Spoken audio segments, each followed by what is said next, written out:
So in this video, I'm going to tell you some of the things that you must know before you send coin or receive coin from anybody in order to avoid losing your fund entirely.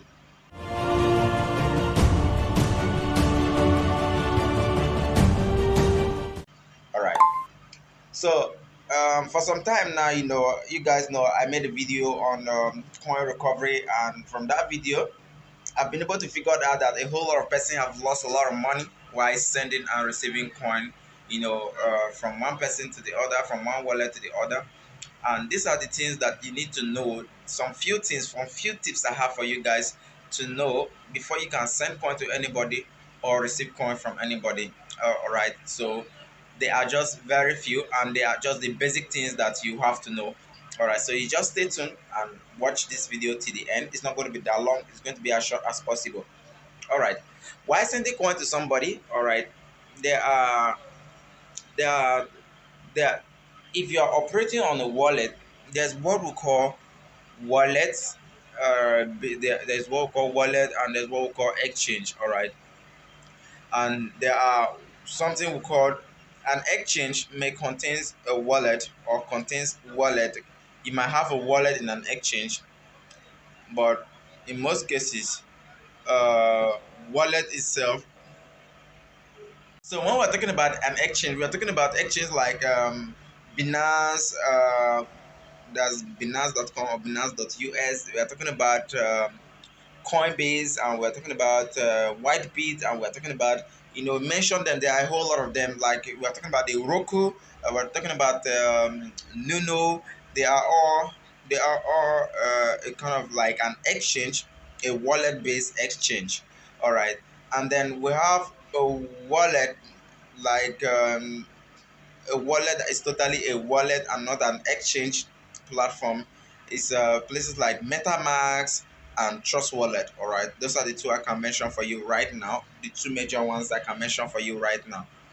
So what most person does is whenever you send your coin from any other exchange or from any other platform to your trust wallet, which is to your trust wallet or metamask, your coins will, if anything goes wrong while sending your coins from any exchange or any platform to your trust wallet, to your metamask wallet, and so long as the address you sent it to is correct, the chances of recovering your coin or getting your coin back is very, very high.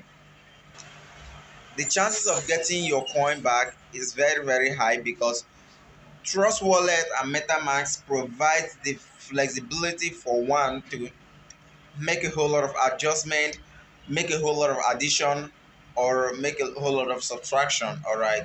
So there is no already if you is that doesn't mean that their security is low. If you I think I made a video about wallet security. You can check, maybe I'll link it down below, or it's around the corner. So if you are watching, if you've been watching my video, you must have seen that video about wallet security or I trust wallet security. So it doesn't mean that their security is down or bad. What that just means is that the wallet has a lot of flexibility. The only way that your security can be breached is when you share your trust wallet or metamask recovery phrase with another party, with another person, or maybe on the dapps browser you connected your wallet to a platform and granted it permission to access your wallet or to carry on transaction without you knowing. All right, that's the only way the security of your trust wallet can be breached. All right.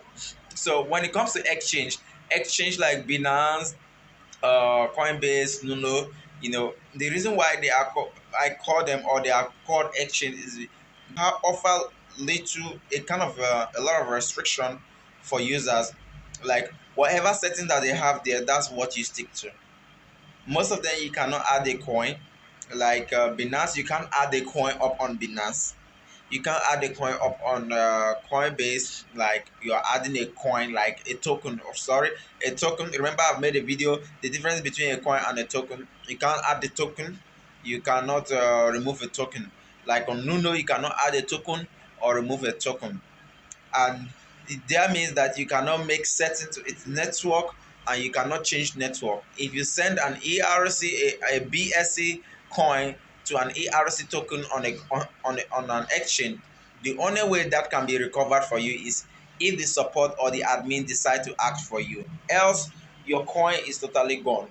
And I receive a whole lot of persons. It's so unfortunate that out of the lots and lots of persons that lost their coin, those that send their coin to an exchange where it may not be possible to recover except the help of the support are much.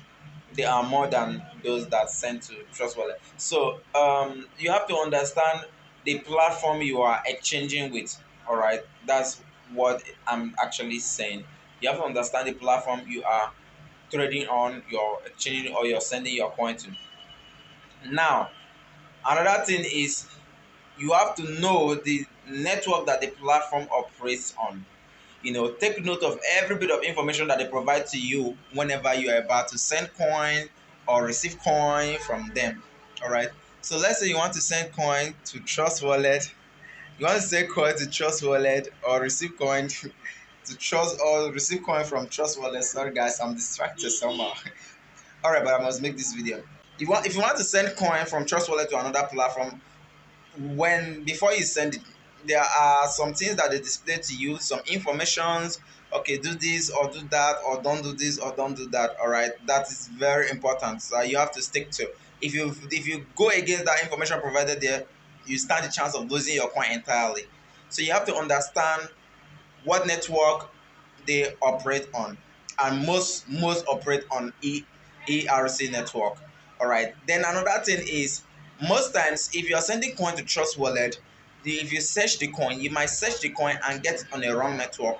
Now, the best way to get that coin to reflect on your Trust Wallet or your metamask is by searching it using the contract ID. All right, look at this. Now, this is where to. Now, this is a wallet right here. All right, if I go to Coin Market Cap, this is Coin Market Cap, and let's say I want to check up a token that is not on the market, that is not there. Now, let's say, let me look for a token among the top gainers for today right here. All right, look at this token here that is called CatG coin. All right, I don't know what that coin is all about. All right, let me just check it. This is just for this video purposes. All right, then you click on the explorer, and then it will take you to either BS scan or a test scan where the coin contract address is. All right, you can see the list of transactions that has been carried on this coin from a few minutes ago. All right, now this is the contract address right here. All right, this is what we are looking for. The contract address is just like a representative of the coin. All right, before I do that, let me just dive a little bit to check the holders. Okay, the holders of these coins are about 24,000 persons. So, and the first holders,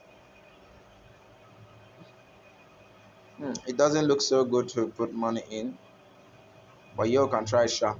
All right, so let me come back here, come back to Trust Wallet here. That's the good thing about Trust Wallet. You can add collectible, add tokens. So I click on that this button right here. There's this button right here. This top right here, top right corner here. Click on it and then paste the contract address. When I paste it, you see the coin automatically appears. All right, you can see it right here. I just have to click on that enable button, so it will be automatically enabled. So if you come down here, you see the coin is right here. All right, that's how to just enable coin, because sometimes, let's say I want to search like let's say Bitcoin. Let's say I wanted to send Bitcoin to this address.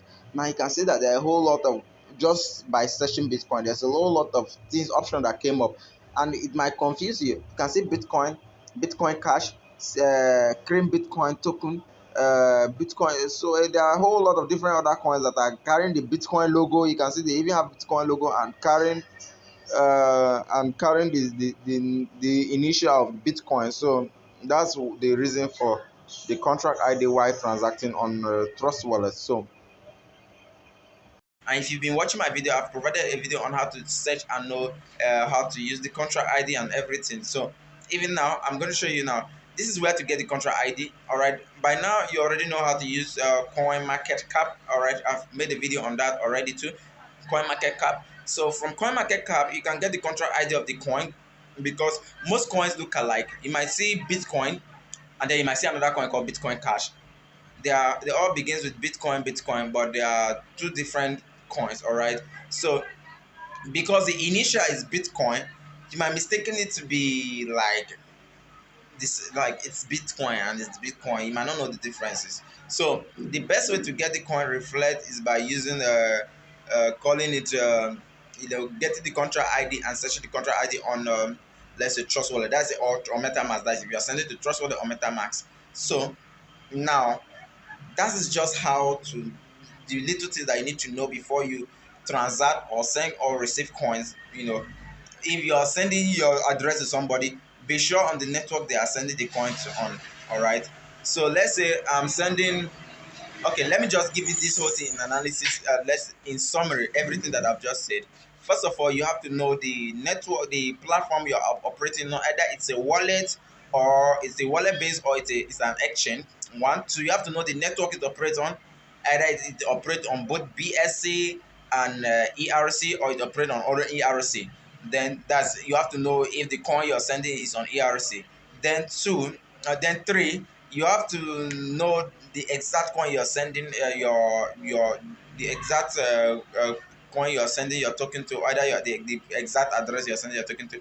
That if you can't find that, use the contract address to locate that. So that's just simply what you know before you send or receive coin from anybody or to anybody. So if you understand this video, give this video a thumbs up, like, subscribe to my channel, and then see you in my next video.